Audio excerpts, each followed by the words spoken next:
Once upon a time, in a large and beautiful castle, in a land where the birds sang all day and the sun shone all day, there was born a new princess. She was smiling and pretty, with fair hair and bright blue eyes, and when she laughed, everyone round her felt happy.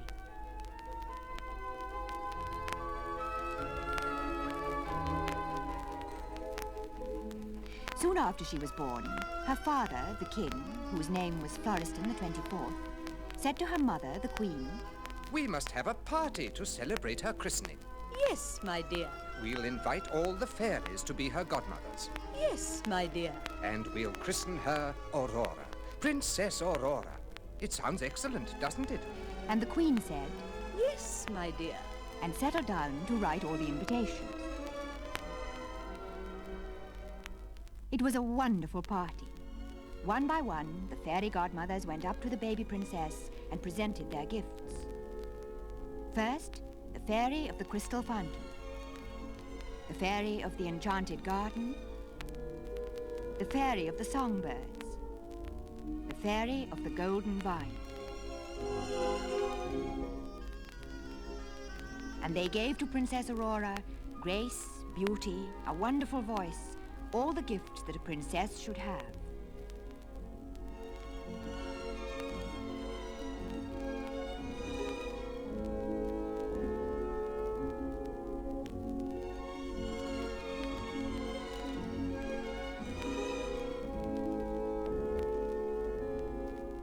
When suddenly, a flash of lightning and a cloud of smoke that sent the good fairies and the courtiers running, there entered the wicked fairy, Caraboss, followed by her retinue of rats.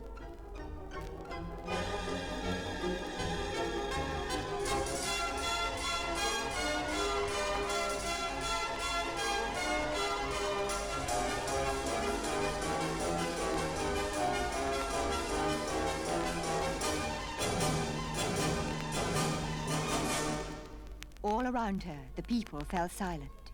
Their faces turned ashen pale. Only the little Princess Aurora continued to laugh and gurgle until the shadow of the wicked fairy fell over her cradle.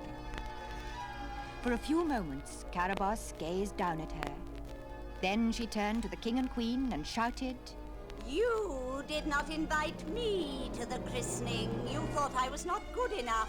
You thought that because I have no pretty clothes and my face does not smile, I would not be able to bring a gift. But I have brought a gift. But I have brought a gift. I have brought a gift. My gift is a curse. One day, little princess, you will grow beautiful, but you will not live. For you will prick your finger on a spindle, and you will die, die, die!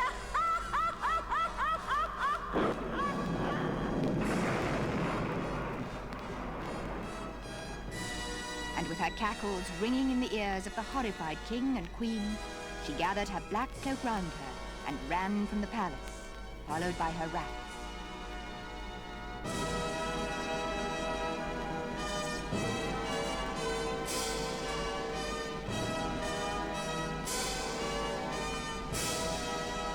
Everyone was stunned. The happy christening party had been ruined. Their lovely, laughing little princess would grow up to die.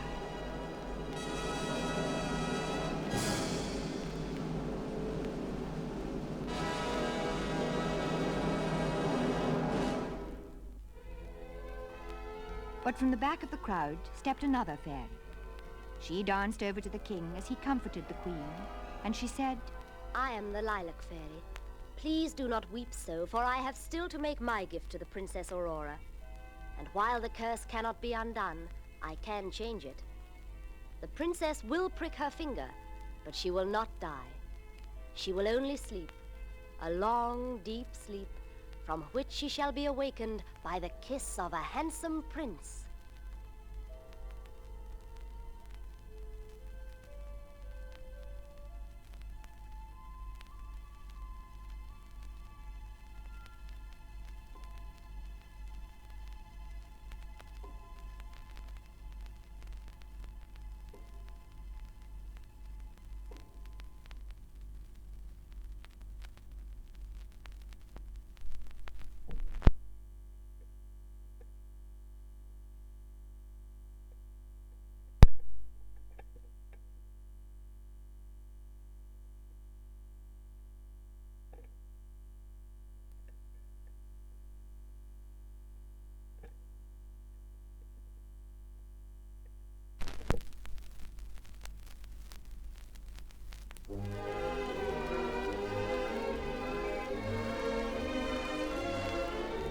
The years passed, and Princess Aurora grew up, tall, straight, and lovely. The wicked fairy's curse was almost forgotten, and in any case, the king had long since banned all spindles from the palace.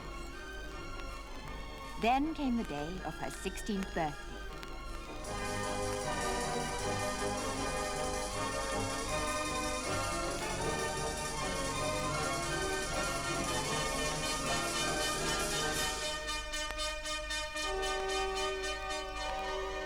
The king had ordered another party for her. Among the guests were 4 princes who had come to ask her hand in marriage. But to each of them, the princess said no.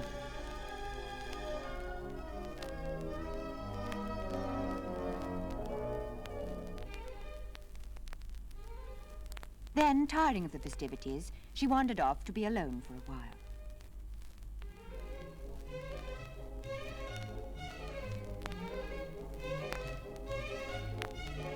As she walked, an old woman approached her. She beckoned to the princess and showed her something she had never seen before, a spindle. The princess looked at it, and as she took it, she pricked her finger. She cried out in pain. The 4 suitors rushed to help her, and as they did so, the old woman threw off her cloak and ran away, revealing that she was the wicked fairy and that her curse was about to come true.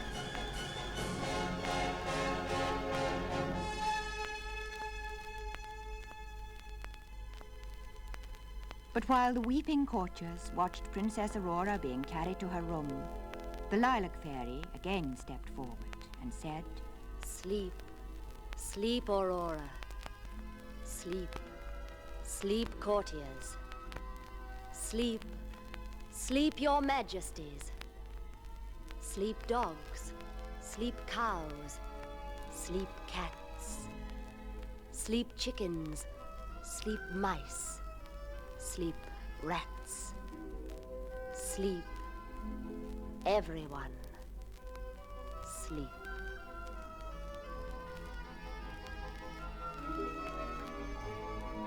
And as all the people and all the animals in the palace began to fall asleep where they stood, the Lilac Fairy looked about her and waved her magic wand.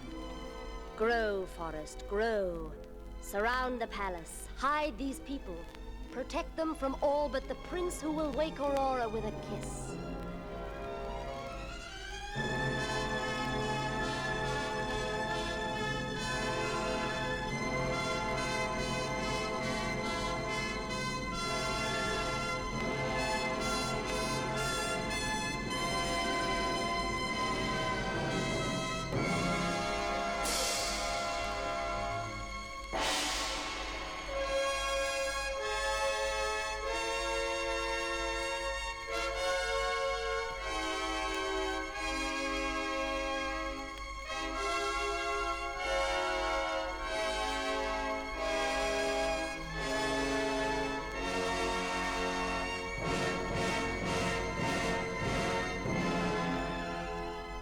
forest grew thick and impassable, hiding the palace, until it was forgotten, and the story of the sleeping princess was little more than a legend.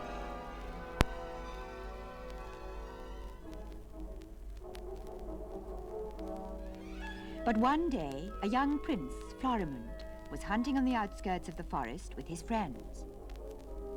The chase had been hot and exciting, and now the young prince was separated from his friends. As he looked round to see where he was, the Lilac Fairy appeared before him. He asked her where he was, and the Lilac Fairy said, You are near the palace of the Sleeping Beauty, the princess who can only be awakened by a prince's kiss. And as the prince listened to the Lilac Fairy's story, he saw a vision of the princess, lovely, fair, with blue eyes and a smile on her lips as she slept.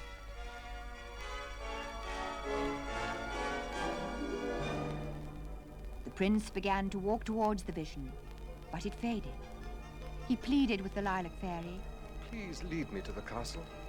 She is more beautiful than I could ever have imagined. Take me to her, please.